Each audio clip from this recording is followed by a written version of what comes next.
Ийм л агс таахгүй. Манай хоёрын айгүй ихтэй байгаа шүү дээ.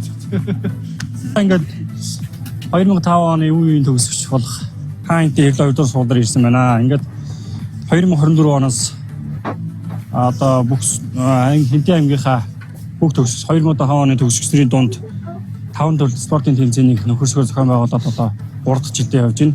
За энэ жил 1-р сургуулийн 2005 оны төгсөлтөнд зохион байгуулж байгаа.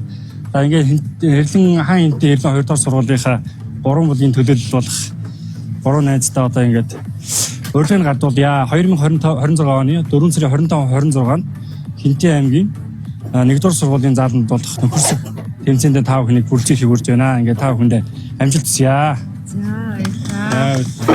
За ингээд 26-ны 4 сарын 25-26-нд 2 өдөр бүтэн болохын арга хэмжээнд 5 хүнийг айн комтолныгоо тийм бүрэн бүрэлдэхүүнээр сайхан нийт хамруулахыг хүсье. За ингээд баяр хүргэе.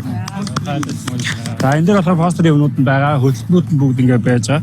За энэ дээр болохоор сагсан бөмбөг, уйлвал, дартс, хийм буудаг, ширээ дэс гэсэн ийм 5 төрөлтөөр явах юм байгаа шүү дээ.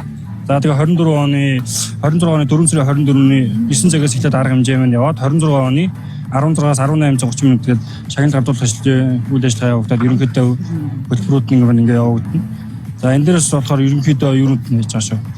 Зохион байгуулалтын юунууд нь дөрөв цагийн хуваарьд бүх юмуд нь ингээд байж байгаа шүү тий.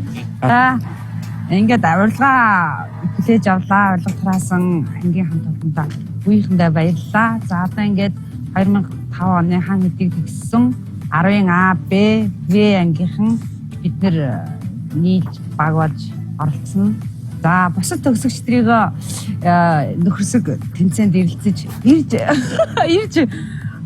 хурд хүч ахвал самба юу байна одоо тэрийг сольж оролдъя.